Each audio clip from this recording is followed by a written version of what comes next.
Ever get that feeling you might be using a word wrong, but you're too afraid to ask? Oh, yeah. Well, fear no more. Because today we're diving deep into 15 words that even fluent English speakers mess up. We've got a YouTube script here all about leveling up your vocabulary. And you might be surprised by some of these common mistakes. It is fascinating, though, how some of these errors stem from subtle distinctions that are easy to miss in casual conversation. Okay, let's unpack this. We'll start with some beginner traps. Words that seem straightforward, but can be surprisingly tricky. I'll be honest, the word literally is one I hear misused all the time. Yep. Just the other day, someone told me they were literally dying from how much they had to do that week. Yes. Literally seems to be a word that's been taken hostage by hyperbole. So remind us, what should literally mean? Why is it important to use it correctly? Literally means something actually happened, exactly as stated. Yeah. It emphasizes the reality of a situation, not an exaggeration. Right. While your friend might have felt overwhelmed, they weren't literally dying. Right. You see, using literally correctly makes sure your words carry their intended weight. It's about precision and clarity, especially in an age where misinformation can spread so easily. That's a really good point. The impact on communication is huge.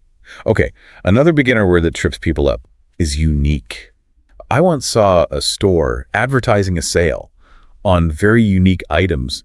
Something about that just felt off. That's because unique means one of a kind. Right.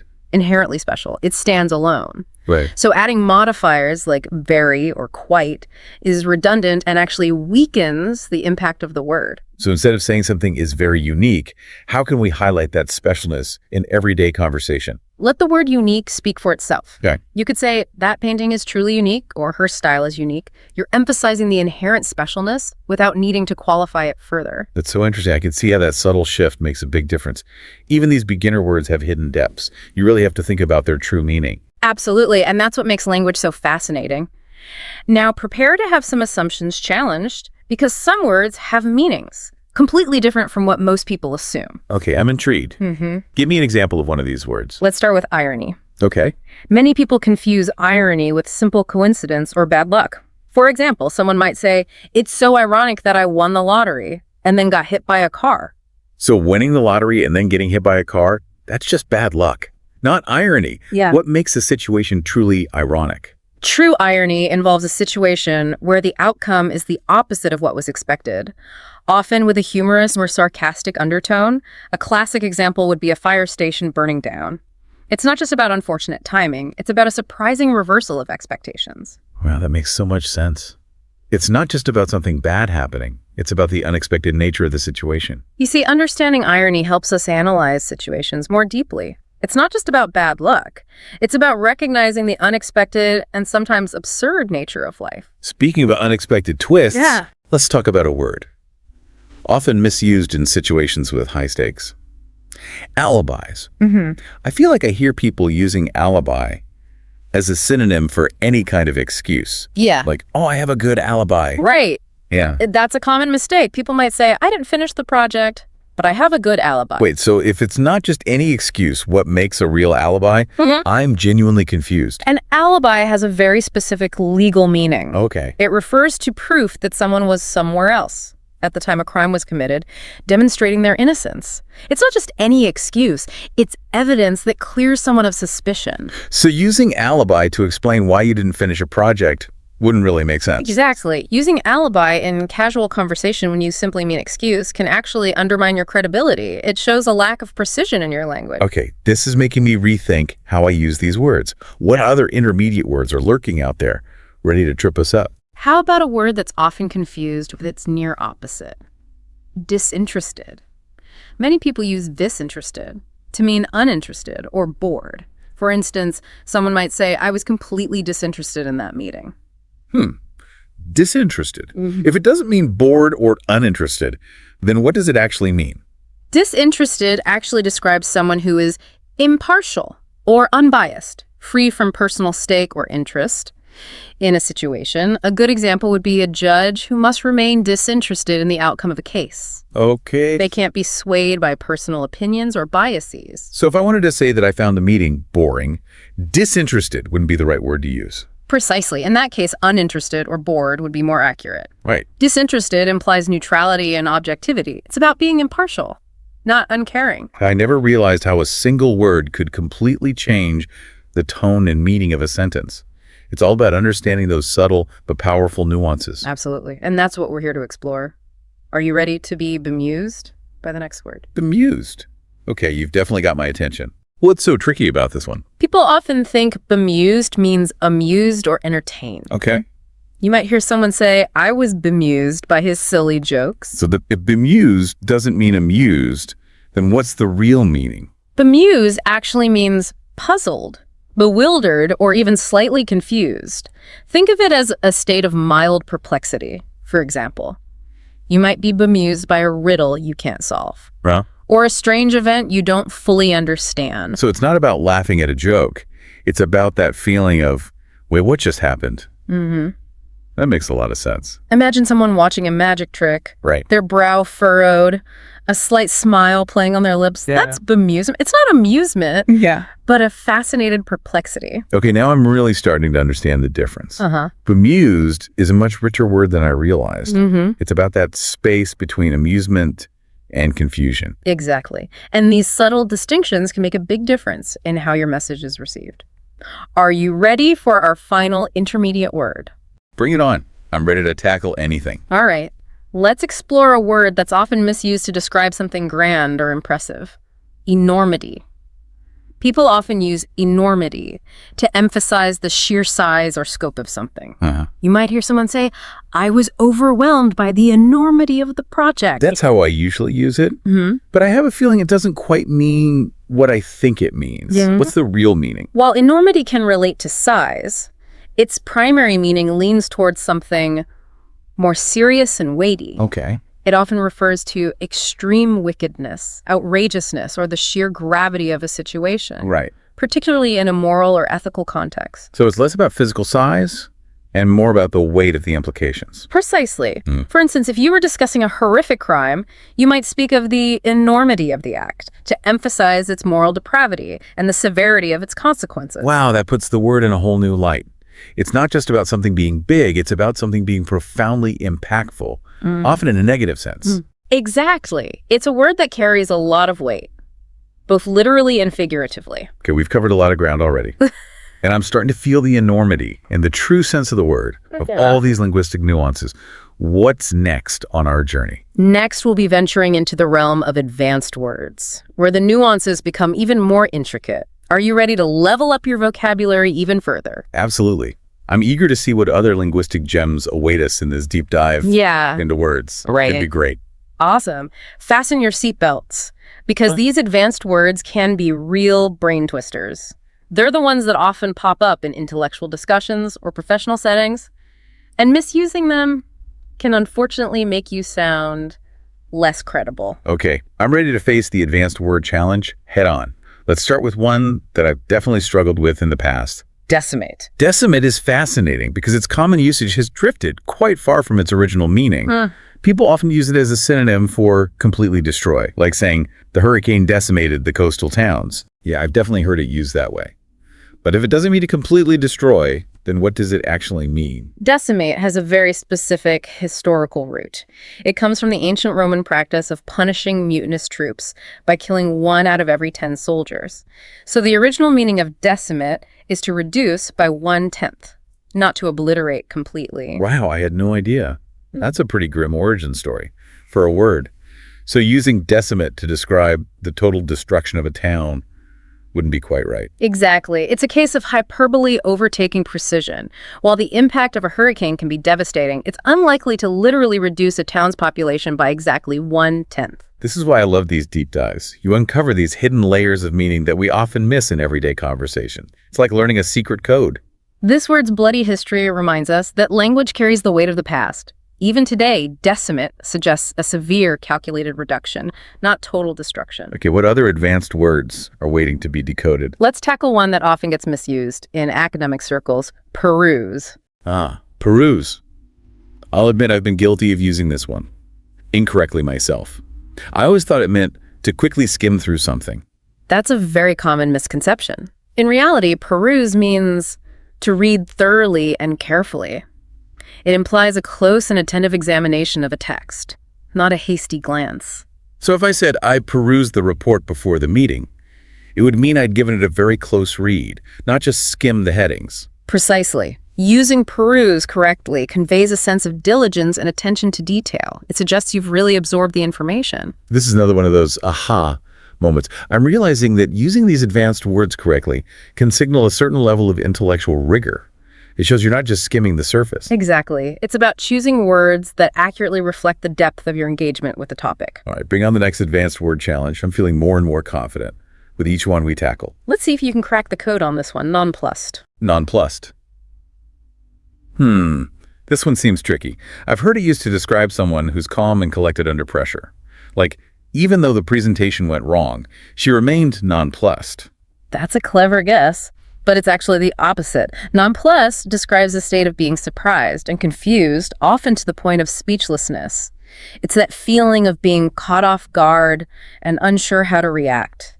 Wow, so it's almost like being speechless with shock. Exactly. Nonplussed implies a momentary loss of composure, a sense of being bewildered. It's that deer in the headlights feeling. That makes so much more sense. I can see how misusing this word could lead to some awkward situations. Indeed, it highlights the importance of understanding the nuances of these advanced words. They can have a big impact on how our message is perceived. Okay, what other advanced word adventures await us?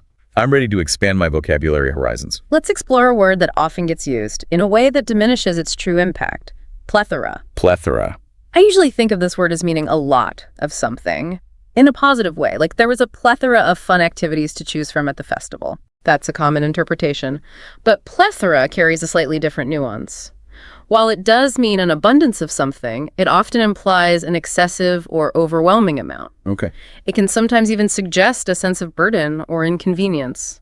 Interesting. So it's not just about having a lot of something, it's about having maybe too much of it, like it's overflowing. Precisely. Imagine a situation where you're bombarded with information or faced with an overwhelming number of choices.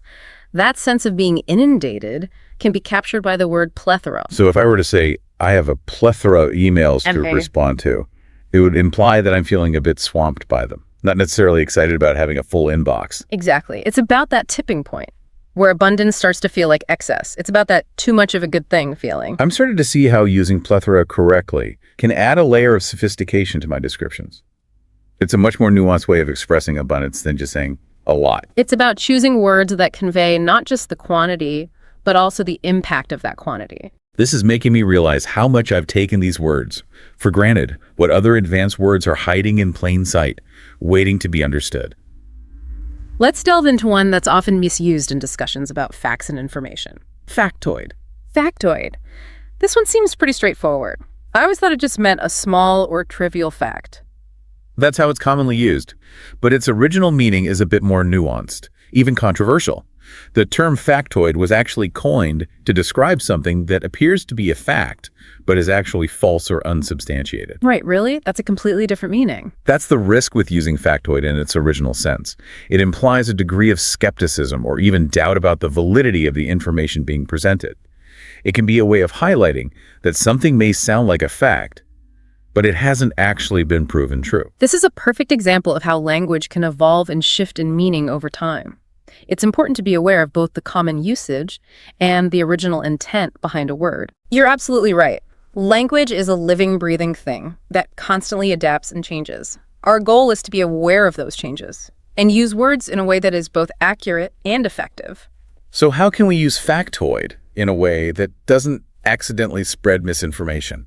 If you're unsure of the accuracy of a piece of information, it's best to avoid using factoid altogether. You could say something like, here's an interesting tidbit, or this might be a bit of trivia, but this avoids any implication that the information might be false. That's really helpful advice. Okay, bring on the next advanced word.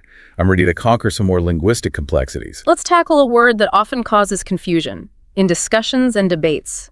Moot. Moot? I've always thought of this word as meaning irrelevant or pointless. Like that argument is moot because the decision has already been made. That's a common understanding, but it's not entirely accurate. While moot can relate to something that's no longer relevant, its original meaning is a bit more nuanced. It originally referred to a matter that is open for debate or discussion. So if a topic is moot, It's not necessarily pointless. It just means there's room for further discussion or consideration. Precisely. Imagine a legal case where the circumstances change, making the original point of contention no longer relevant to the outcome. The issue might be considered moot, not because it was unimportant, but because it's no longer central to the case.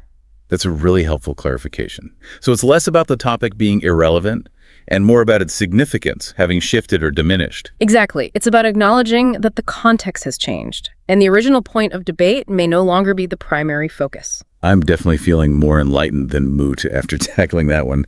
What other advanced word adventures await us? Let's wrap up our exploration of advanced words with a pair that often trips people up: infer and imply.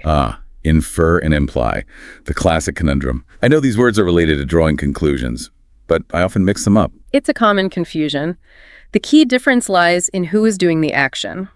The speaker or writer implies something, meaning they suggest or hint at something without stating it directly. The listener or reader infers something, meaning they draw a conclusion based on what is implied. So if I were to say, it's getting late, I might be implying that it's time to go, even though I haven't explicitly said so. Exactly. And if you, as the listener, understood my implication, you would have correctly inferred my meaning. I see. So it's a two-way street. The speaker sends out a subtle signal, and the listener picks up on that signal and draws a conclusion. Precisely. It's like a subtle dance of communication where meaning is conveyed through suggestion and interpretation. This distinction is so subtle, but it's crucial for clear communication. Misusing these words can lead to all sorts of misunderstandings. Absolutely. Mastering the difference between infer and imply is essential for navigating conversations and interpreting written texts accurately. It's about understanding both sides of the communication equation. Wow, we've covered a lot of ground in this deep dive. It's amazing how much depth and complexity there is to these seemingly simple words. And we've only just scratched the surface. But I hope you're starting to see how understanding the nuances of language can empower you to communicate with greater clarity and precision. I'm definitely feeling a lot more confident about using these words correctly. It's like a whole new world of linguistic possibilities has opened up. And that's the beauty of language learning. It's an ongoing journey of discovery and refinement. Are you ready for a quick challenge to test your newfound knowledge? Absolutely. Bring it on. All right. Hit me with that word challenge. I'm ready to put my knowledge to the test. Okay. Let's see if you can recall the true meaning of nonplussed. Without looking back at our discussion, take a moment to think about it. Okay. No peeking. I think I've got it. Nonplussed means to be surprised and confused, almost to the point of speechlessness. It's like that feeling of being completely thrown off guard and not knowing how to react. That's absolutely correct. You've successfully decoded nonplussed. It seems our deep dive has truly expanded your vocabulary horizons. I'm feeling pretty proud of myself right now. This whole experience has been eye-opening. I've realized that using words correctly isn't just about sounding smart. It's about communicating effectively and ensuring that my message is understood. It's about wielding the power of language with precision and care. Choosing words that accurately reflect not only what we want to say, but also the subtle nuances of meaning we wish to convey. You know, it's funny because I used to think that vocabulary was just about memorizing definitions. But this deep dive has shown me that it's so much more than that. It's about understanding the history, the etymology, the subtle shades of meaning that make each word unique. It's about recognizing that words are not static, but dynamic. They evolve over time, their meanings shifting and adapting to reflect the changing world around us. And that's what makes language so fascinating. It's a living, breathing entity that connects us to the past, informs our present, and shapes our future. And as we wrap up this deep dive, I encourage you to continue exploring the fascinating world of language. Pay attention to the words you use, the words you encounter, and the way they impact your understanding of the world. I know I will. This has been such a rewarding journey. I'm walking away with a newfound appreciation for the power of words and the importance of using them correctly. Remember, language is a gift, a tool that allows us to connect, create, and inspire. Let's use it wisely. Absolutely. Until next time. Happy wordsmithing. Okay, so let's be real for a sec. Small talk, right? It can be like the most awkward thing ever. Like when you're stuck in a situation and you know you should be chatting, but your mind just goes blank. Anyone else? Feel me on that. But get this. What if I told you that this deep dive could actually turn that dread into pure confidence? And we're going to do it using a source you'd never expect. A video script, get this, for people learning English. I know, right? Sounds a little out there. But seriously, this script is full of stuff that goes way deeper than just language. It's like a secret masterclass in how humans connect, hidden inside an English lesson. Okay, I gotta admit, when you first mentioned this source, I was kind of like, how can something for total beginners help someone who's already fluent? That's fair, totally. But the cool thing here is, by breaking small talk down into these simple steps, it actually shows you the psychology behind how we connect. Like, it's a cheat sheet for building rapport, even if you never needed help with English in the first place. So it's more about understanding the, deeper game, not just memorizing lines. Exactly. For example, the script makes a big deal about greetings and weather talk, stuff we might think is just filler. Yeah, I always thought that stuff was kind of pointless. Right. But they actually serve a super important purpose. Like, humans are literally wired to bond over shared experiences. Okay. Even something as simple as complaining about the heat or, whatever the weather's doing. Okay, yeah, I guess I can see that. It creates that instant common ground, that we're in this together feeling, which is huge for starting any kind of connection. Wow, that's actually so true. I never thought about it that way. And the script goes even further. Instead of those boring old greetings like, "Hi, how are you?" it gives you phrases that fit the specific situation so you get a better response. Oh, I like where this is going. Give me an example. So say you're at a party. Instead of that robotic, "Hi, how are you?" try something like, "What brings you here?" Way more interesting, right? Way more. It's like you're actually interested, not just saying words. Exactly. It shows you're paying attention and they actually get to share something about themselves. It's what they call a strong bid in, like conversation analysis stuff. Each thing we say is a bid to connect. Ooh, I'm digging this bidding concept. So we're all just out here trying to make the strongest bid to connect. Totally. And this script is giving us all the winning moves. Another one they have is, instead of just saying nice weather, you could say something like, "This weather's crazy, right?" It's like inviting the other person in on the joke. I like it. So it's making small talk feel, I don't know, less robotic. But what really stood out to me was the role-playing part. Ah, yes. That's where the magic really happens. The people who made this script, they get it. Knowing the right words isn't enough. You got to actually practice using them. And role-playing is the best way to do that. But what if you don't have someone to practice with? Isn't that kind of, I don't know, weird to do alone? For sure. But you can totally do it in your head. It's called mental rehearsal.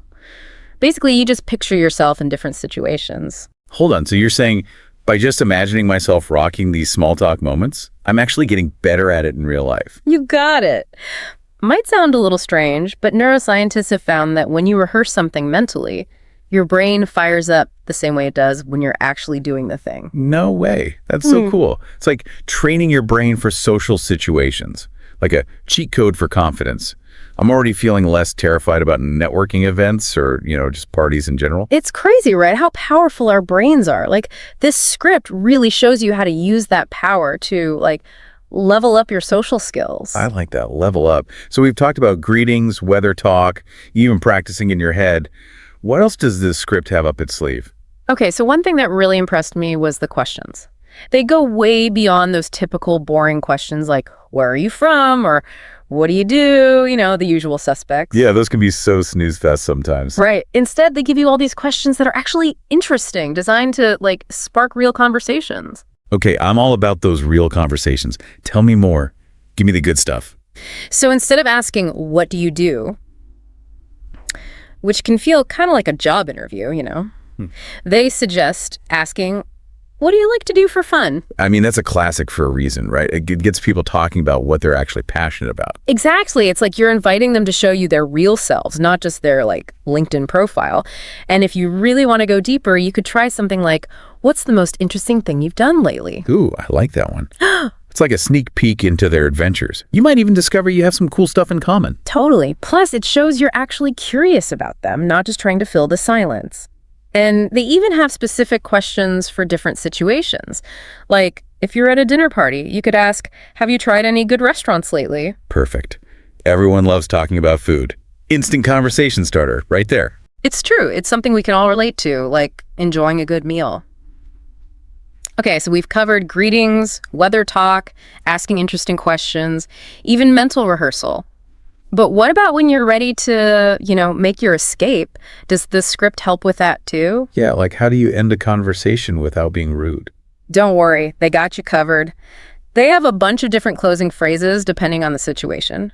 From a simple, it was nice talking to you, to something more like, hey, we should grab coffee sometime. Oh, I love that they include those follow-up suggestions. Yeah. Sometimes you really do click with someone, and it's good to have a way to, keep things going. Exactly. It shows you're like confident and interested, which is always a good look. And even if they can't meet up, it still leaves a good impression. Like they'll remember you as someone who actually wanted to connect. Yeah, it's like planting a seed, right? You never know where those initial conversations might lead. What about those times when you just need a quick, casual exit, though, like you're running late or something? No problem. They have those too. They suggest things like, catch you later or have a great day. Those are perfect for keeping it light and friendly without feeling like you have to, hang around forever. Okay, so whether you're aiming for a lifelong friendship or just a quick chat, it sounds like this script has given us a whole toolbox for navigating the social world. Yeah. It's like they took all the guesswork out of small talk and gave us a clear path to follow. It's pretty amazing. And what's so cool is that this script, even though it's for people learning English, it actually shows us some really deep things about human connections, like a reminder that we all want to feel understood, even in those little everyday conversations. So true. And I think that's what makes this deep dive so valuable. We're not just learning phrases, we're learning about what makes us human and how even a short conversation can make a difference, like create a ripple effect. It's like we're seeing the world through a whole new lens now, right? Yeah. And that brings us to the best part, putting it all into practice. We've talked about a lot today, the different phases of small talk, how to make a bid for connection, even practicing in your head. But now it's your turn, dear listener. Take these ideas and make them your own. Yes. This is where the real transformation happens. We've given you the tools. Now it's up to you to use them. And remember, you don't have to be perfect. The goal isn't to become some kind of small talk robot. Exactly. Be yourself, be genuine, and use these techniques to connect with people in a real way. So let's recap the top 3 things we've learned from this unexpected deep dive into, mastering small talk. First, small talk isn't just random. There's a structure you can follow to make those conversations flow. Second, the words you use actually matter. This script has given us tons of phrases that are interesting, thoughtful, and perfect for different situations. And third, practice, practice, practice. Whether you're practicing in your head or even role-playing with a friend, the more you do it, the more confident and natural you'll become. It really is freeing, right? Yeah. Knowing you have these tools, it takes away that fear of messing up or saying the wrong thing. For sure. It's like having this, secret weapon for social situations. And honestly, the biggest thing I'm taking away from this is small talk doesn't have to be something you dread. It can actually be fun, a way to connect with people, 100%. What about you? What's sticking with you from all this? What did you find most helpful from looking at this script? It's funny. I think what resonated most was realizing that everyone, even people who seem super outgoing, they've probably felt that awkwardness too. This script shows that small talk is a skill, like something you can learn and get better at, just like anything else. Right. It's not like some people are born knowing how to do it and others aren't. Exactly. It takes so much pressure off. You can just approach those conversations with curiosity, like a little game. Just see what happens. I love that. A little game. It really can be like an adventure. Yeah. Discovering something new about someone, even if it's just a tiny thing. And it reminds you that even those small moments, a quick chat, a smile, they can all make a difference. It's like we're all connected in this big web, and every conversation adds to that, Absolutely. So as we wrap up this deep dive into, the surprisingly interesting world of small talk, I want to leave you with this. Think about the next time you are in a situation where there's going to be some small talk. Maybe it's a party or a work event, even just grabbing coffee. What are you most excited to try out from all the stuff we talked about? Such a good question. Yeah. And hey, remember, it doesn't have to be perfect, okay? Just be yourself, be genuine, and see what happens. You might be surprised how fun and even meaningful those small conversations can be. So go out there and conquer the world of small talk. We believe in you. Welcome to this deep dive, everyone. Today we're going to be exploring, your English learning journey.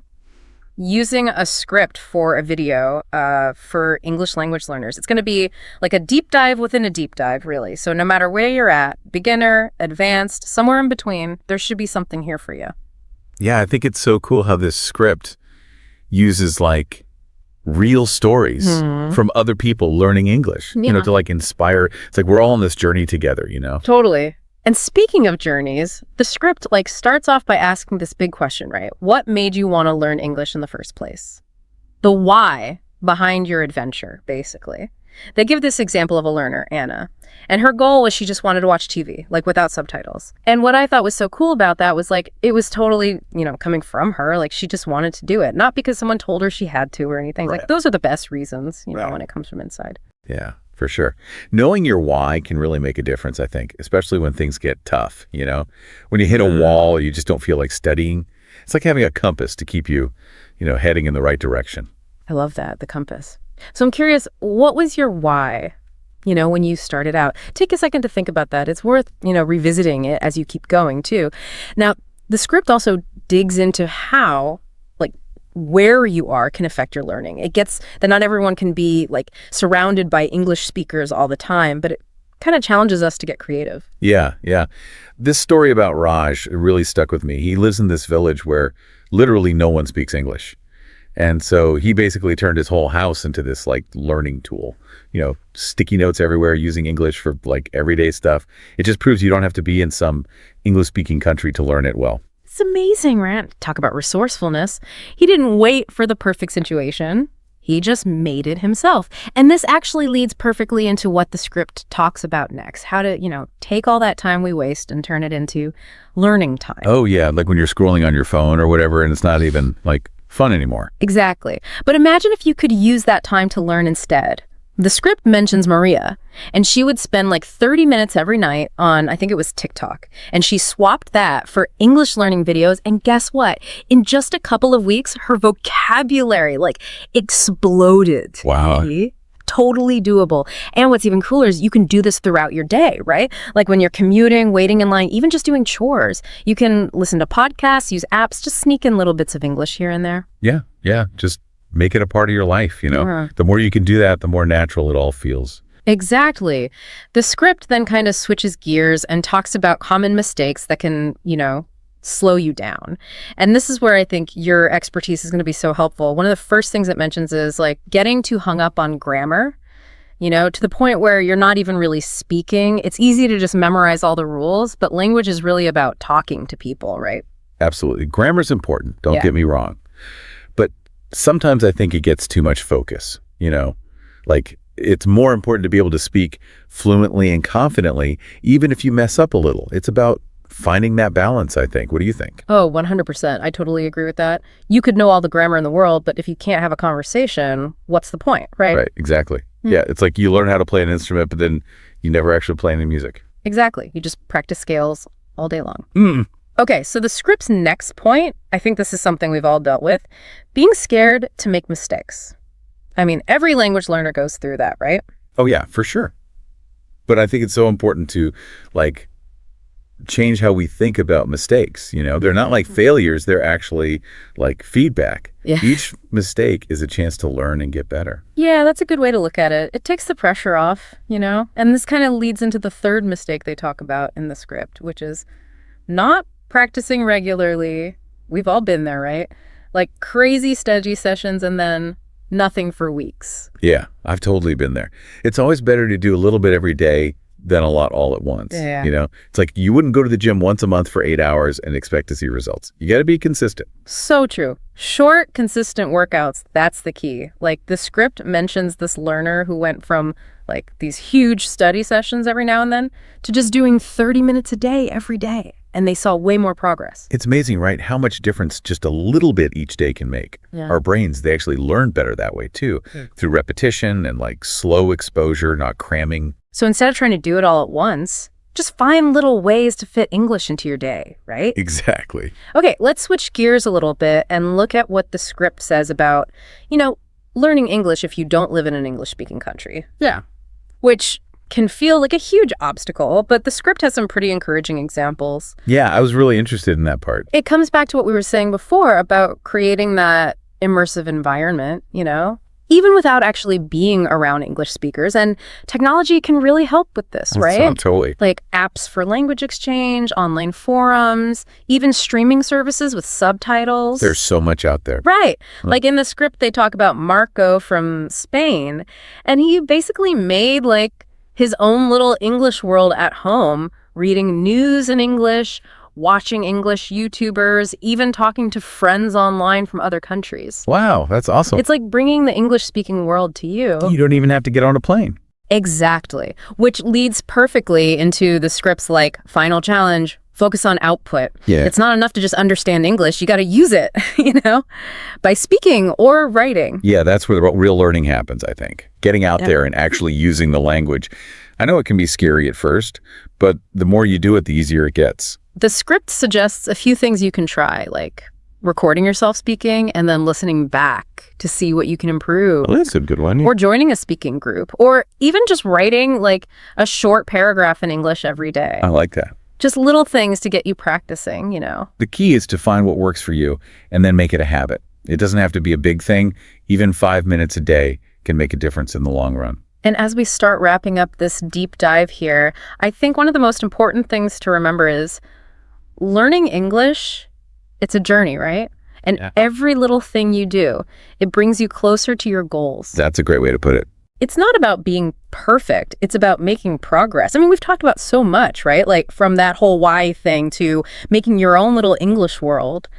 But what really sticks out to me is how much the script is all about, like, doing stuff. Oh, yeah, totally. You can't just sit there and hope you'll learn English. Right. You got to get out there and use it. And remember how we talked about making mistakes? The script wants us to think about those differently, too. Yeah, they're not like the end of the world. They're actually how you get better. Like little stepping stones. I love that. So as we wrap up this whole deep dive into learning English, I have one question for you. And it kind of goes back to that output thing we were talking about. What's one small step you're going to take this week to actually use your English? Ooh, that's a good one. Could be anything, really. Record yourself talking for a minute, write an email in English, even just chat with someone online. It doesn't have to be this big, huge thing. Exactly. Just something small but consistent. Like we were saying before, 5 minutes a day, it all adds up. We've explored a ton of tips today and heard some pretty inspiring stories. I bet there are a few that really resonated with you. Oh, yeah, for sure. So think about those and how you can use them in your own learning. And remember, learning English, it should be fun, not a chore. Totally. It's an adventure. Embrace those challenges, celebrate how far you've come and never stop exploring. Happy learning, everyone. Okay, but really think about it for a sec. How often are we all using words that kind of, sabotage what we're trying to say? Like little sneaky words making us sound less confident. It happens more than you think. And it's wild how these tiny words can really affect how people see us. Especially at work, right? Totally. Which is why we're diving into this article, 11 words you should stop saying immediately. We're not just going to list them, though. We're breaking down why they're bad, and most importantly, giving you swaps so you can sound more powerful. Think of it like upgrading your communication one word at a time. First up, the word just. Ugh, I'm so guilty of this. You're writing an email, and it's like, I just wanted to follow up, or just a quick question. Why does just make us sound so unsure? It's subtle, but just makes your request smaller, almost like you're apologizing for it. Imagine waiting to hear back about a project, and you're like, I just wanted to follow up on the proposal. What's that say? Makes me sound hesitant, like I shouldn't even be asking. Right. But what if you just said, I'm following up on the proposal? It's tiny, but you sound way more confident taking charge. No more tiptoeing, you own it. Exactly. And that shift can change how your message lands big time. Okay, another tricky one. Actually, this feels like a trap almost. Oh, it can be. Actually, often slips out when we're correcting someone or giving a different view. But imagine someone's like, actually, I think we should go a different way. How's that feel? Like they're shutting down my idea before even thinking about it? It can sound condescending, even if they just meant to add to the discussion. Taking out actually makes it more collaborative. Like instead of, actually, I have a question about that, you could say, I'm curious about this part. More like inviting a chat, not shutting it down. Perfect. Still saying your thing, but it keeps the flow going, respectfully. Now, maybe this one feels like almost self-sabotage, wouldn't you say? It is. You wouldn't use maybe if you were really sure of your idea, so why hedge? I guess it's like we're scared to commit to our thoughts, you know? And that hesitation can hurt your credibility, especially at work. Decisiveness often equals competence. Instead of, maybe we should consider this. We should consider this. Hear the difference. It's like you're leading, not just dipping a toe in. Right. Showing confidence in your idea, inviting others to follow. Okay, this one bugs me. Saying sorry, when there's no need. Why do we apologize for, existing, basically? It's a thing, isn't it? Do we really need to apologize for asking a question or taking up space or just saying what we think? No way. And all that apologizing can actually make us seem, I don't know, smaller, less confident. You're right. And the key is there are way better ways to say things. Instead of sorry to bother you, try thanks for your time or I appreciate your input. Shows respect without sounding unsure. It's like shifting from apologizing for existing to being grateful for their attention. Small but powerful, right? Changes how you come across. All right, another confidence killer, I think. It's everywhere, but it makes what we say weaker. It's a verbal tick for lots of us. But think about how much stronger it is without it. Like, I think this is the best option versus this is the best option. Huge difference. You're right. It's a fact now, not just an opinion, maybe. And sure, sometimes you want to say it's your view, not like universal truth. But even then, there are better ways. So instead of, I think, you could say, from my analysis, or based on what I've seen. Exactly. You're owning your view, but it's more, I don't know, sophisticated. Like leveling up your communication, swapping out the wishy-washy stuff for strong, impactful language. And that's what this deep dive's about, right? Giving you the tools to communicate clearly, confidently, like you mean it. It's crazy, right? How even little changes to how we talk can make us, more confident overall. When we pick words that sound sure, it changes how others see us, but also how we see ourselves. That's like telling your own brain, hey, I got this. Totally. And speaking of believing in yourself, let's talk about can't. This one messes with us, keeps us from, doing our best. Oh, yeah, can't. It's so easy to just say, I can't do this, especially when something's hard. It's almost automatic, but it's a trap. When we say can't, we're basically stopping ourselves from growing, from changing. Like we're putting limits on ourselves before even trying. And honestly, we could do way more than we think we can. So what if instead of I can't, we say something, more powerful? Like, I haven't learned this yet, or I'm still figuring it out. I like that. It's not saying you'll never do it, just that you're on the way there. Exactly. And that small change can help you stay motivated, keep going when things get tough. It reminds me of that saying, whether you think you can or you think you can't, you're right. What we say really does affect what we believe. So true. So let's pick words that lift us up, both when we talk to ourselves and to others. Okay, almost done with the list, but a couple more big ones. Let's do but and. I mean, they're not bad words, but how we use them matters, right? Oh, absolutely. It's all about the situation and what you're trying to say, but often goes after something positive and it kind of ruins it. It's like giving a compliment and then taking it back. You did great on that presentation, but I think you could have been more engaging. Oof. Exactly. The but erases the good stuff you just said. Yeah. Makes people feel, I don't know, discouraged. So what's better? And swap out the but for and it's way more constructive. Like, you did great on that presentation, and I think we can work together to make it even more engaging. You're not just criticizing, you're helping. It's about fixing things, not just pointing out what's wrong. And that's such a good attitude to have, right? At work, anywhere. All right. Got to address the big one. Literally, people misuse this all the time. It's almost funny how wrong it gets. Yeah, it's become this word people use to emphasize stuff, even when it's not actually true. Yeah. But using it wrong makes you sound less credible, like you don't know what you're talking about. I think it shows how important it is to use the right words. When we choose carefully, we say what we mean more clearly, and it has more impact. Couldn't agree more. It's about respecting how powerful words are and using them to your advantage. So let's all try to use literally, correctly, and really all words, thoughtfully. Okay, before we go on, gotta mention kind of and sort of again. They seem small, but they weaken what you're trying to say. Oh, they're so wishy-washy. They make you sound uncertain, like you don't really care. Imagine telling your boss, I'm kind of excited about this new project.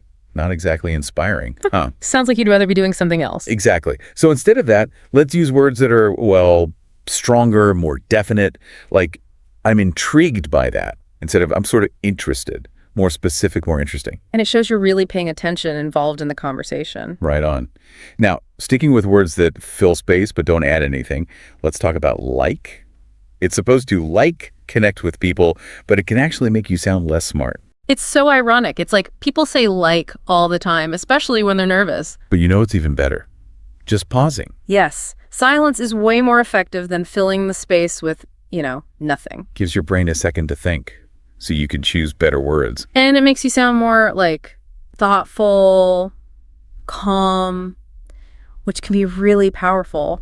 And while we're at it, how about, this one comes up when we're not sure if the other person's getting what we're saying. Like we need them to agree with us. It's like we're doubting ourselves, even though we're the ones with the ideas. But here's the thing. Yeah. You know what you're talking about. You can explain it clearly. Trust yourself. Let that confidence show. That's a good point. We don't always need someone to tell us we're right. We can just own it. Exactly. Now, one last thing about how our language affects how we interact with people. We've talked about specific words, but it's also about the vibe we give off. Right. Sometimes it's not just the words, but how we say them. Totally. Like think about, I have to do this versus I get to do this. It's just a different way of looking at it, but it changes how you feel about it. It's like turning something you have to do into something you want to do. It's about feeling like you have control, even when things are tough or boring. I love that. We really can choose how we see things just by how we talk about them. And that's kind of the main point of all this. It's not about banning certain words. It's about being aware of what we say, picking words that show what we believe, make us feel confident, and help us really connect with people. Honestly, I'm kind of fired up now to use all this stuff. It's amazing how just changing a few words can make such a difference in, everything. It really shows you how powerful language is, right? We don't always realize how much what we say shapes our whole experience. So for our listeners, what's one thing they can do today to start using all this? Good question. I think the best way is to just pick one thing, one word from our list that, stood out to you. Maybe you use it too much or you think it's holding you back. Okay, let's say I pick just. What then? Try to, completely stop using it for a week. Mm-hmm. Pay attention to when you want to say it in emails, conversations, even just thinking to yourself. Like a little challenge, see what happens when you change just one word. Exactly. I bet you'll be surprised. See how people react when you're more direct, more confident. And notice how it makes you feel. You might find that not saying just makes you sound more sure of yourself. And D actually makes you more confident. So it's like teaching your brain to use better words by default. Yeah. And the more you do it, the easier it gets. It's like exercise. The more you use those confident words, the more natural they'll feel. Makes sense. So it's not about being perfect right away. It's about getting better over time. Exactly. And hey, you don't have to do this alone. Tell a friend about the episode or a coworker and help each other out. You could even make it fun. Point out when someone slips up. That's a good idea. It's always easier to stick with something when you have someone to do it with. And who knows, maybe you'll start this chain reaction of confident communication at work everywhere. What a great thought. Well, we've definitely given everyone a lot to think about today. It's been, really interesting and inspiring. I feel like I have a whole new understanding of how to use words to be more confident and clear. It's been great diving into this with you. And to everyone listening, remember, what we say really matters. Mm-hmm. So let's choose our words carefully. And until next time, stay curious, stay confident, and keep on learning. All right. So are you ready to really boost your English fluency? I mean, take it to that next level. Ooh, I like where this is going. Well, today we're diving deep into phrasal verbs. Those are essential. They really are. They're the secret code to sounding really natural, Yes. Especially if you're already pretty comfortable with the basics of English. Right, you got to get those phrasal verbs down. Exactly. And what I think is so fascinating about them is the way they kind of weave themselves into just everyday English. Yeah, it's you can't escape them, can you? No, you can't. And they're not just about casual chit-chat. Right. They pop up everywhere. We'll see them in professional settings, travel scenarios, even when you're talking about learning new things or improving yourself. Yeah, you're right. They're everywhere. They're everywhere. We've got 25 essential phrasal verbs to unpack today, and I'm telling you, you'll be surprised by how their meanings can shift depending on the situation. Yeah, it's true. It's sometimes the same phrasal verb can have so many different meanings. Right. It's they're these little chameleons. Right. Blending in, adding that extra layer of meaning. Subtle mastery, huh? Yes. That's what sets apart a fluent speaker. For sure. So let's start with those everyday conversations, the ones we have all the time. I'm thinking about turn up and run into. They seem so simple on the surface. Right. Yeah. But I bet there's more to them than meets the eye. Oh, absolutely. You're absolutely right. Take turn up, for example. Okay. If someone says he didn't turn up for the meeting, Like that kind of has a negative connotation to it, Yeah. right? You're like, where were you? Yeah, right. Yeah. Implies a lack of responsibility. Maybe even like a little bit of disrespect. For sure. For sure. But, if you're at a party and the volume's too low, you might say, can you turn up the music? Yeah. Yeah, that's true. Same verb, totally different vibe, right? It is. It is. It's like the context around the phrasal verb, it like colors it, gives it that extra layer of meaning. Exactly. And run into kind of has that element of chance, like surprise. If you say, I ran into an old friend, that paints a much more vivid picture than just saying like, oh, I met an old friend. Right. I see what you mean. Wouldn't you agree? Yeah, definitely. You can like almost feel the surprise and joy in that encounter. Yeah. Okay, so let's shift gears a little bit here. Let's talk about the work and business category. Okay. And I noticed in this section, look into and come up with. These are verbs you'd probably hear, in an office setting. Oh, absolutely, yeah. Maybe in a boardroom, who knows? Yeah, boardroom, meeting, like these verbs are all about like, clarity and action in a professional setting. Right, being efficient. Efficient, yeah. If you say we need to look into this issue that like sounds a lot more, proactive, it's more decisive than just saying like we need to investigate. Yeah, for sure. Right. And come up with that one's all about that creative problem solving. Yeah, that's a good one. That's a good one. I like that. So it's almost like these phrasal verbs cut through all the fluff. Yes. They just get straight to the point, which is so important at work. Yeah, absolutely. Right. Especially in a fast-paced environment. Yeah. And imagine you're in a meeting. Oh, yeah. And you're struggling to express those key actions. It would be painful. Yeah. So mastering these, can make you a much more effective communicator at work. Yeah, definitely. Okay, so let's get ready to explore the world a little bit. Travel and socializing. When it comes to this, I thought about pick up and drop off. Yes. They're essential for getting around, making plans, Absolutely. I mean, think about that classic travel phrase. Can you pick me up from the airport? It's so common. Yeah. It's direct. It's clear. It gets the message across. Effortless. Yeah, effortless. Yeah. And drop off too. Like I'll drop you off at the station on my way. Makes, coordinating plans so much smoother. Yeah, super smooth. Super smooth. What's interesting about those two is it highlights the social aspect of language, I know. If you offer to pick someone up or drop them off, it's more than just the action, It kind of conveys a sense of, I don't know, like helpfulness, consideration. Right, you're going out of your way for them a little. Exactly. Okay, and speaking of subtle shifts in meaning, check-in.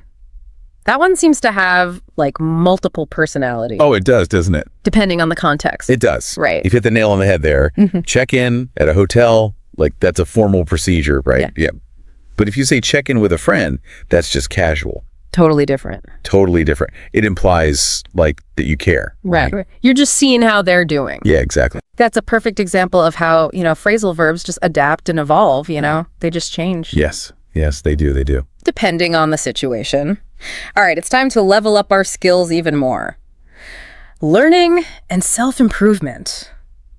I'm intrigued by catch up on and figure out, they seem to like capture the essence of personal growth. Right. You know what I mean? Yeah, they really do. Catch up on, that kind of implies that you're making an effort, right? Yeah. Like a conscious effort to, stay current, expand your knowledge. Yeah, it's like active learning. Yes, and figure out, has that problem-solving vibe, right? It's like that aha moment. Yes, it's about like overcoming challenges, pushing yourself beyond your comfort zone. Which is like part of personal development, right? Absolutely. Embracing those aha moments. Yeah. And recognizing that, learning it's a journey. It never ends.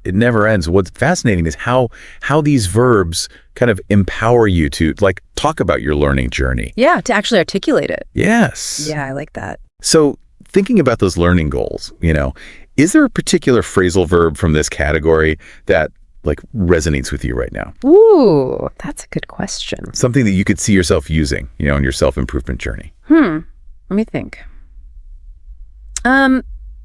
I think figure out, actually. I like that one because, well, I am always trying to figure out new ways to approach problems. Yeah. Or just learn from my experiences. Absolutely. It's a verb that shows that continuous growth. Yes. which I find motivating, It never stops. It never stops. So I like that one. It's like figure out becomes a reminder to just stay curious. Right. And embrace that whole learning process. Yeah, exactly. And you never know what you're gonna learn next when you're trying to figure things out. Exactly. I like that. That's a good one. It really is amazing how much meaning these little verbs pack. They really make our communication so much more dynamic. They do, yeah. It's like they unlock fluency somehow. Yeah. Make English sound, well, more natural. Speaking of unlocking things, Yeah. I have a fun idea. Okay. How about we do a little quiz just to test what we know about these phrasal verbs so far? Oh, I love a quiz. Yeah. Let's do it. See if our listeners have been paying attention. Okay, first question. Imagine you're working on a project and it's just not going anywhere. You finally decide to just stop working on it completely. All the time. Right. So which phrasal verb would you use? Would you say that you gave up on the project or looked into it or maybe turned up at the meeting? Okay, so we're looking for the verb that means to just, stop completely, abandon it. Exactly. And the answer is Gave up. gave up. Yeah. Yeah, you gave up on that project. It definitely doesn't feel good, but Yeah, it happens. Sometimes things just don't work out. it's a fact of life. Yeah. All right, ready for the next question? Get me with it. Okay, so imagine you're trying to understand, a really complex problem. Yeah. And you want to get to the root of it, all the little details. Okay, so you're really trying to solve it, not just scratch the surface. Exactly, yeah. So which phrasal verb fits best here? Would you figure out the problem, go over the details, or run into a solution? So this is all about being really analytical, right? Really digging into the problem. Yes, exactly. Thinking it through. So the answer must be Go over. go over. That's right. Yeah, you're going over all the details. Okay, last question. You're getting ready to give a presentation, Okay. and you want to practice it beforehand. Which verb describes that? Would you show up the presentation, come up with a new idea, or maybe run through your speech? This one is all about getting ready, Yeah.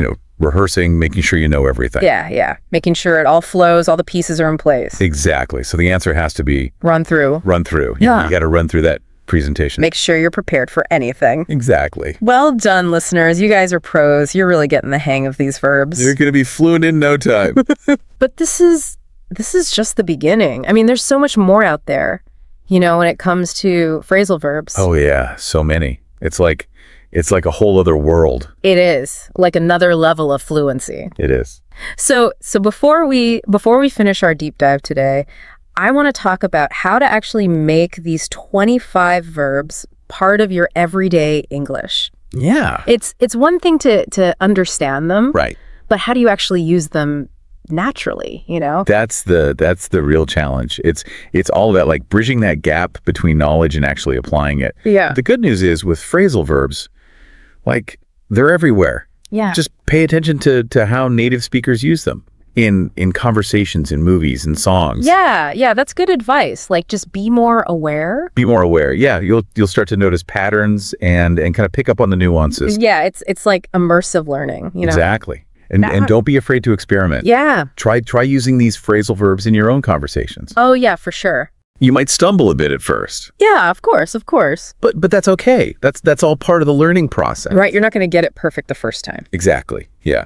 But the more you practice, the more confident you'll become. Of course. It's like anything, right? Practice makes perfect. Exactly. But sometimes just jumping in can be a little overwhelming. Yeah. Do you have any tips to make the learning process a bit more, organized? Oh, absolutely. A great technique is to use flashcards. Oh, yeah. Write the phrasal verb on one side and then maybe an example sentence on the other. Yeah, classic. Classic, yeah. That way you're not just memorizing the definition. You're actually seeing it in action. Right. You see how it works in a sentence. Exactly, yeah. Another good strategy is to keep a phrasal verb journal. Oh, that's a good idea. Every time you encounter a new one, just jot it down. Yeah, your own personal dictionary. Exactly. And you can add an example sentence too. Yeah. You'll be amazed at how quickly your vocabulary will grow. Yeah, that's a great idea. Before we wrap up completely, I'm just curious, do you have a go-to phrasal verb? One that you just use all the time? Ooh, that's a good question. Yeah. I think mine would probably be break down. Oh, yeah. is so versatile. You can break down a problem, you can break down a concept, you can even break down a wall. Yeah, it's true. It just means to analyze something, make it more simple, make it more manageable. Yeah, and it works in so many situations. I think that's what's so cool about phrasal verbs, right? Yeah. They're adaptable. Yes. And once you start using them, your English just sounds so much more natural. It really does. Yeah. So just remember, this deep dive, this is just the beginning. Yeah. Keep exploring, keep practicing, and most importantly, have fun with it. Yes. Learning should be fun. It should be fun, yeah. Yeah. The more you enjoy it, the more you'll learn. Absolutely. So as you go about your day-to-day, what phrasal verbs are you going to try to use? Yeah, good question. Will you brush up on your skills? Will you look out for some new opportunities? I might try to dream up a new adventure. Ooh, I like that one. The possibilities are endless. They are. It's been so fun diving into the world of phrasal verbs with you. It has been. Happy learning, everyone. And that's a wrap on our exploration of these fascinating little, bundles of words. We hope you feel inspired to embrace phrasal verbs, make them a part of your everyday English, because fluency is a journey, not a destination, right? And every step you take brings you closer to mastering this amazing language. Thanks for joining us. Okay, so get this. Today we're looking at how to boost your English fluency with just 19 words. Wow. Yeah. Crazy, right? Sounds too good to be true, but that's what this whole deep dive is about. Yeah. We're going to look at the source material. It's like a crash course for English fluency. Just 19 words. It's interesting because a lot of people think that to be fluent, you have to know tons of words. Right. But this is like the opposite. It's about using the right words at the right time. Oh, I like that. Like having a toolbox Exactly. with just the tools you need. Yeah. So where do we even start with this? There's all these different categories in the source material. Well, the first one that comes to mind is transition words. Okay, transition words. Those little words that connect your ideas? Like however and therefore. Exactly. Those are great examples. Yeah, we use those all the time. Yeah. But they're so important. Yeah, I never really thought about why they're important. Well, think about it this way. Okay. If you were listening to someone Yeah. and they just jumped from one idea to the next Oh, yeah. without any transitions, It'd be so jarring. that sounds so spread. Where are you going with this? Yeah. So transitions help everything flow. And when you use them well, you sound more organized, more articulate. Right, because you're guiding the listener. Exactly. You're not just throwing random ideas out there. It's like you're saying, hey, stick with me here. I'm taking you somewhere. Okay, that makes Okay. sense. So those little words really make a difference. They do. Now, I want to talk about something that I struggle with. Okay.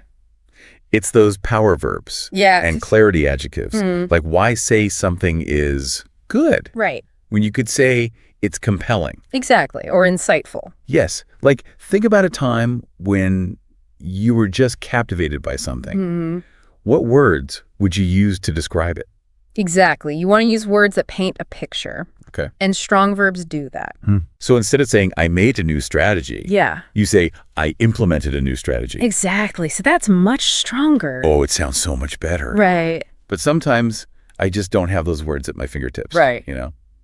I know what I want to say, but Yeah. It can be tough. yeah. But that's the beauty of this 19-word thing. You don't Right. have to learn a million words. Yeah. Just focus on these key ones. So quality over quantity. Exactly. And it's not about trying to sound super smart. Right. It's about being clear and effective. Oh. For example, if you're sending a professional email Yeah. and there's a problem, instead of saying, this is bad, Oh, right. you could say, this presents a challenge. Okay, so you're still acknowledging the problem, Right. but in a more professional way. Exactly. Okay, I like that. Okay, now for the one that always trips me up, Oh, tell me. affect versus effect. Oh, colossal. I swear, I still mix these up. Don't worry, you're not alone. Even native speakers mess these up. Oh, thank goodness. But it's so important to get them right. Yeah, if you're giving a presentation or something, Right. it can undermine your whole message. Exactly. So how do we finally conquer this? Okay, so remember this. Affect is usually a verb, Other. meaning to influence. Okay. And effect is usually a noun, meaning the result. Okay. So the weather affected my mood. It influenced how you felt. Right. And the effect of the weather was that I stayed inside. That was the outcome. Yeah. Exactly. Oh, okay. That makes a lot more sense now. Good. So we've got our transition words, our power verbs and adjectives, and we've tackled those tricky word pairs. What's next? Let's talk about natural phrases. Ooh, You know, those little expressions that make you sound. like a native speaker. Exactly. I'm ready to unlock the secrets. What have we got? Well, the source material mentions things like out of the blue, Mm-hmm. hit the nail on the head, Yeah. think outside the box. Okay, so I actually use those. Yeah. But I never thought about how they might sound Yeah. to someone learning English. Right. Because for native speakers, Yeah. they just come naturally. Right. But they add so much personality to your language. Instead of just like stating facts. Exactly. You're adding flavor. Right. It's like adding spices to a dish. I love that analogy. So the other day, I was telling my friend Yeah. how I saw someone I hadn't seen in years. Mm-hmm.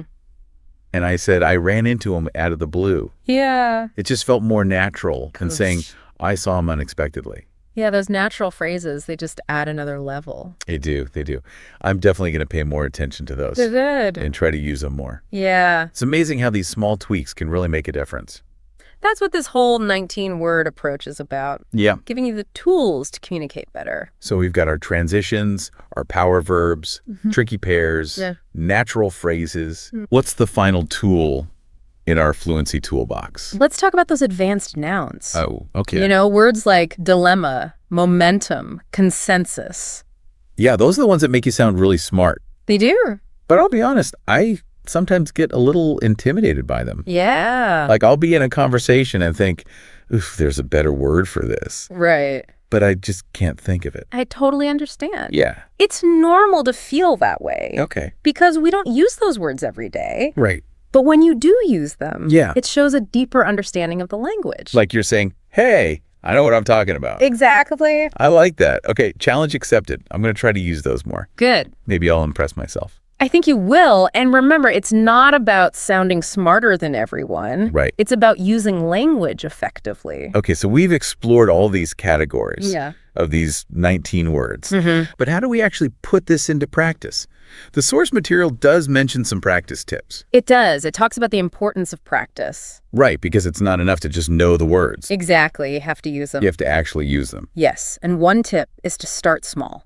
Okay, Don't try to use all 19 words at once. right. That would be overwhelming. It would be. So just focus on one or two at a time. That's a great point. It's like breaking it down into smaller steps Exactly. so it feels less daunting. And remember, fluency is a journey. Not a destination. Right. So be patient with yourself and celebrate your progress. Okay, I love that. It even says, like, try to use just one new word a day. Oh, wow. Like, imagine you Yeah. could add 365 new words to your vocabulary in a year. That's amazing. Oh. That would totally change the game. Right. And doesn't even sound that hard. No. I could definitely use one new word a day. Yeah. It's like a fun little challenge. It is. It's all about that momentum, you know? Yeah, those little wins. Exactly. It keeps you going. And it makes it feel less overwhelming. Totally. Like this whole less is more idea. Yeah. Focus on the essentials, Right. master those, and then you'll sound more fluent. Exactly. It's about being intentional. Right. Yeah. Choosing the words that really matter. You know, we've all had those moments Mm. where someone says just the right thing Yes. and it just hits you. It's powerful, right? It is. Like it makes you think or feel something. Exactly. And that's the power of choosing your words carefully. It is. You know, there's that famous quote. It's Yeah. like, I would have written a shorter letter, but I didn't have the time. That's so true. Right. Because being concise, Yeah, it actually takes more effort, it does. but it's worth it. Yeah, it's the difference between just speaking and Ah. really communicating. Exactly. Think about a speech that's moved you. It's probably not full of like jargon or super complicated words. Right. It's simple but powerful. Yeah. The words resonate with you. They do. It's like Like what? it's like a chef who uses just a few high quality ingredients Okay. Yeah. but creates an amazing dish. Oh, I like that. Yeah, they're not trying to like overwhelm you with flavors. Right. It's all carefully selected. So if we apply that to language, Yeah. it's about being mindful of how we combine words. To get our message across. Exactly. It's like the grammar of fluency. It is. It's not just knowing the words. It's Yeah. how you put them together. Yeah, the structure, the tone, the emphasis. That. You know, as we're talking, I'm realizing fluency isn't just about sounding native. No. It's about connecting with people. Exactly. It's like building bridges. Yeah, between minds and hearts. When you can express yourself clearly, Yeah. it opens up so many possibilities. I mean, you're free to share your ideas, your stories, Yeah.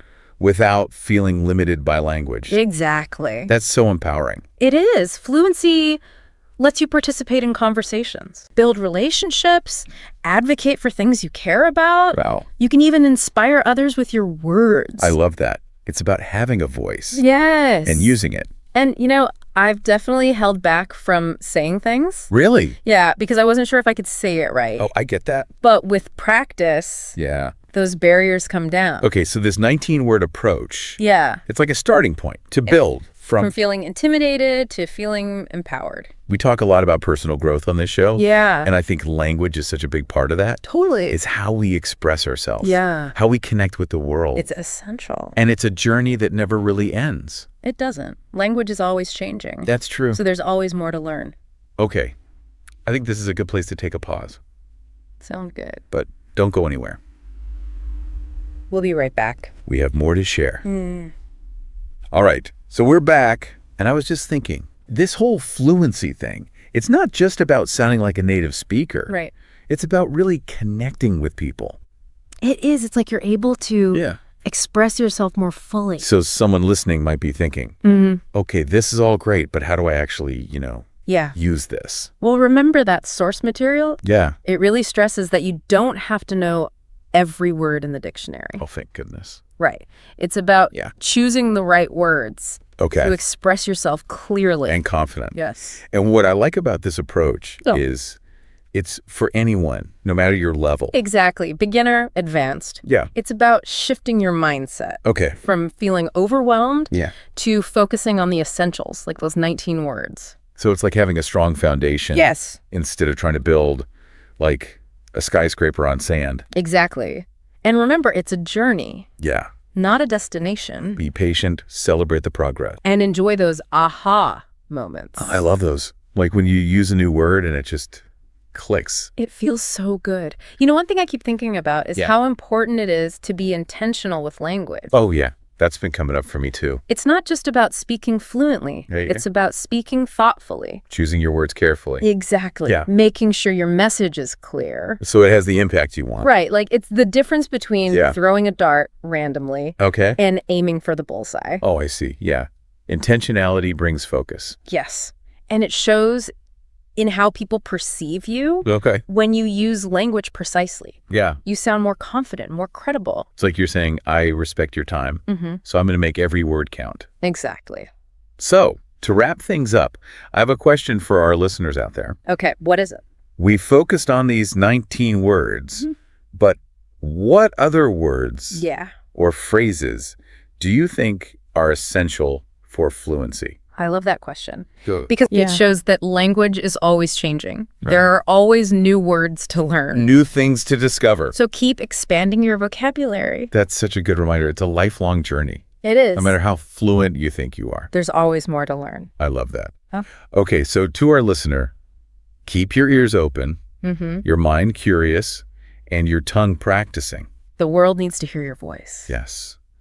And fluency is the key to unlocking its potential. Couldn't have said it better myself. Thanks for joining us on this deep dive.